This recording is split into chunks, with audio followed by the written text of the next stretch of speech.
ইছাম বহুত মানুহে মামুৱে ধৰা পইচা চলাইছে মোক খাই গমেই নাপাইছে চা অসমলৈ আহোতে বহুত দেৰি হয়তো ফেচবুক সিহঁতে চলাই দিছে বোলে এটা বস্তু পায় অনলাইনত মোবাইলত যে দিয়ে চা সেইটো আনি যদি তই ধুনীয়াকে ধুই দিয় চাফা হৈ যাব নহলে চিজ কাগজ মাৰি মামৰটো উঠাই দিব লাগিব তেতিয়া 100 টকাটো পাই পাই যাবি আচ্ছা মই মানে দুদিনমান ঐ দিয়াটো আপুনি বিচাৰি তেতিয়া ফ্ৰেছ পইচা পাবি এনে পামতো থাকা বিহু পইচা সোপা লগত একেলগে পাম নে চা একেলগে 100 টকা এটা দিয়ক অলপ পিছত দি আছো কম পইচা দিবলৈ ভয় দিয়ক মানুহে লৈ পাহৰি থাকে কি হ'ল মই এনে কথাটোহে কৈছিলো মোহন এইটো লোৱা আৰু যোৱা এইটো মোক কিয় দিলে চা তুমি পাবলগীয়া পইচাটো একে চা পা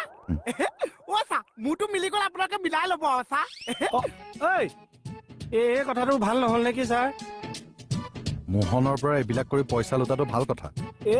এনে জকিংহে কৰো